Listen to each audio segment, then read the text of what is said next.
But when I was learning to play, and I was learning to play basically just self-taught by watching others around me, I was learning off Buddy Rich. Buddy Rich was still the top at the time.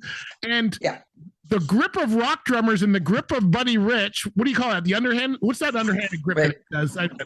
You know. Hold on a second. I happen to have a pair of my signature model drumsticks right here. You do.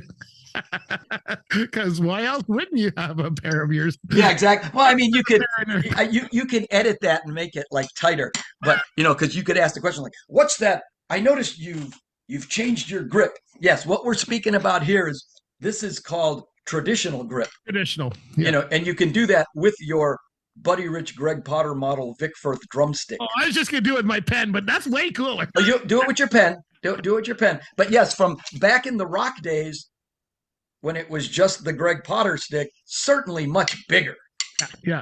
More like a 2B. Now this is more like a 5, but this is the Buddy Rich model. But yeah, so you're talking about with Buddy and with the band, that was one thing I did change.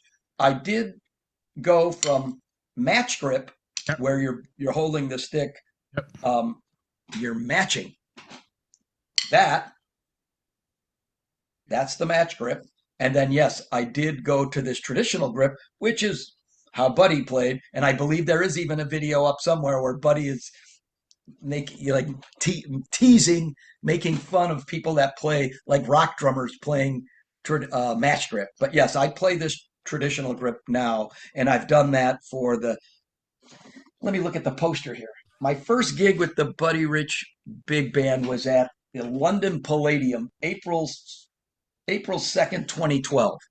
So I would say, about an hour. So that's 13 years or so. So I switched from match grip, which I played. I mean, probably as a little guy growing up, I believe I played this traditional grip, but soon went over to the match grip. And so I went back to this, and I've been playing like that now. But I mean, I play both ways. Like I can do them both, and you can twirl them both ways too. So is it hard to switch back though? Did you find that you had to kind of relearn that because? Definitely. Yeah, there's definitely from a rock standpoint where you can do all of this to do it kind of upside down, if you will. Well, it certainly it's a little bit different with those cymbals behind me.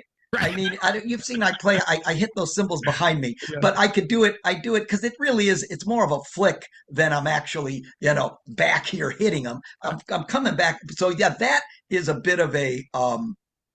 Now we're getting real drum nerd on people now. We're talking. Oh, okay.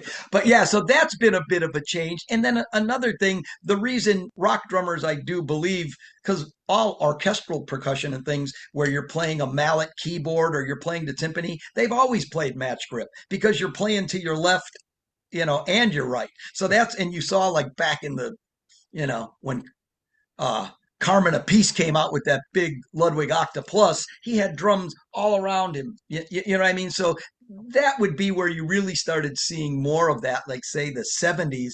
Whereas in the 60s, you watch Dino Danelli. Oh, well, Ringo played a match grip. And Buddy Rich even talked about that once, I think on the Carson show, because he said that Kathy was always teasing him, "Why do you hold your sticks wrong?" How dare her? But she meant that like Ringo held them like this. But yeah, so this would be, I believe, where you got, because holding this traditional grip, I believe, came about from those guys marching in the fields during wartime with a snare drum. That thing's hanging on your shoulder. You know what I mean? Like to have it, having it up, that drum up on a curve like that, I believe that's where that came from. But now I'm sure there's someone that's going to Wikipedia it and find out that I'm wrong. But yes, I did it just to stay, again, with the respect and authenticity of the Buddy Rich Band. I thought that it would be, I just thought it was more, I mean, I am playing like a replica kit, just what he played. We try to make it look as much like him, because once I come out, forget about it. But it's I was gonna say he didn't have the hair. He didn't have the hairstyle like that, right? So you kind of throw it off right there. He was more my hairstyle, which is almost like number one all the way around. Yeah. Oh, okay. No, he was right. I mean, but like I said too, we're not. we're not like, a Kiss tribute band where we dress up exactly like, it's out of the respect, Yeah. it's out of respect for Buddy. We play the music as true to as we're playing it. The tempos are Buddies, the charts are Buddies, and like I said, with the alumni players in the band, we go out with different bands. We have a band actually, one in New York, one here in Chicago, one in LA, and one in London. Okay. So there are really four bands made up of, we have alumni players. New Okay. York seems to be the highest concentration of guys that really, the alumni players are guys that really played with Buddy. Yeah. They were in college, they were kids when they played with them. So now they're bigger kids. But they're, There you go. There you go. Look, there you go. I just gave you a little background. Technical expertise for the In This Studio show is always. Yes. Okay, right. We've covered now the drumsticks, Danny Seraphin wearing headphones, listening to a radio station in the city he's playing, and I pointed out my Buddy Rich music stand cover right behind me in a frame. Right there. You want to teach someone to draw, or what do you?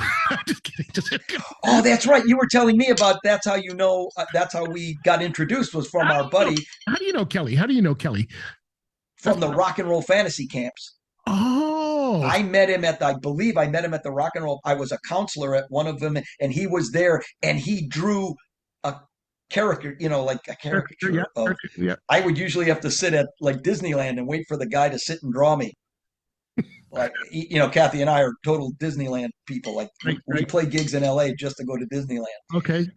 So we always, you see those caricature guys, but Kelly, he drew that thing.